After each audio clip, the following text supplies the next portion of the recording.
All right, welcome back, ladies and gentlemen, to the Chupacabra tutorials channel. I'm your host, Larry, and today I'm going to show you how to customize your workspace inside of Adobe Premiere Pro.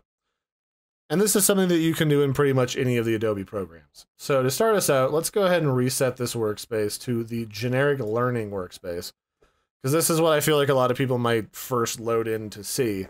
And obviously, this is kind of obnoxious because unless you're literally watching these videos as you learn, after a while, this takes up a lot of space and is kind of excessive. This is like a fifth of my screen. So I can start to remove stuff like this by clicking this and dragging it down here.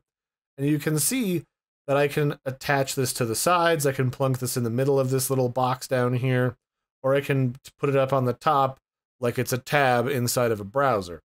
And by just simply clicking and dragging stuff, I can quickly customize this whole layout to look exactly like I want, and then I can click on the edges to drag different pieces up or down to change the box size, scale, and location. All of that stuff.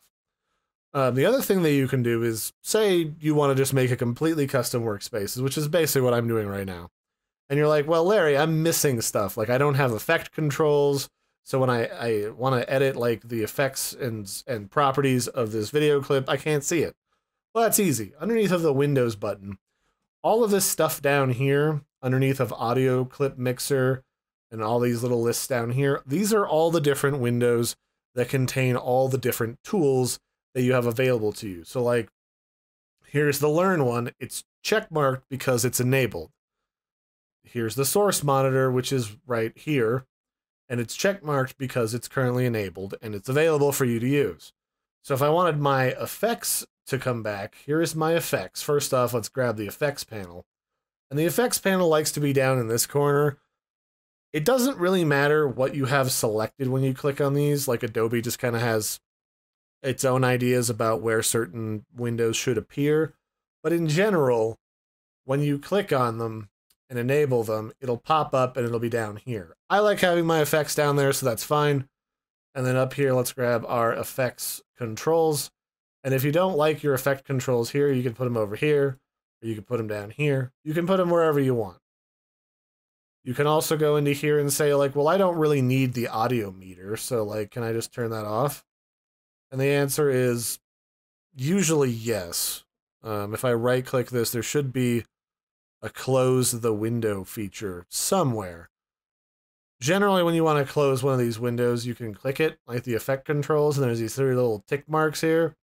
You can just click close the panel. I guess it doesn't want me to turn off the audio meters. I've actually never tried doing that before, which is odd. Can I right click you and close it? Reset indicators. Here it is, close panel. All right, yeah, you can. It's just in a different spot.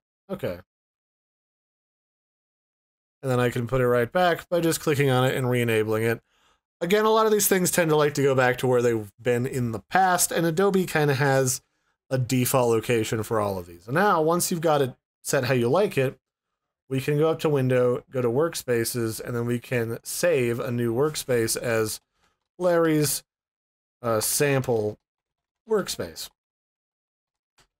And then it'll be saved. That way, if I go to one of these other workspaces, and there's a whole bunch, I recommend just being familiar with them.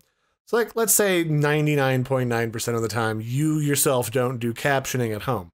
Because like, places like YouTube just have like a robot that auto captions for you. But occasionally you do end up having to do caption work. You can click on the captions workspace, and then all of your ability to just like add captions and text to your videos is all right here.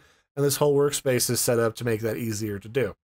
Now, when you're done, you go back to your learning workspace. It might have already defaulted and reset, depending on what happens on your computer, to this. And it would really suck if you lost your custom workspace. So make sure that you save your workspace when you're happy with it, and that way nothing bad happens. And you can even back up your workspace files so that you can load your preferences on multiple different computers if you find yourself on the go a lot using like company computers, school computers, or your friend's computer who also happens to be a video editor.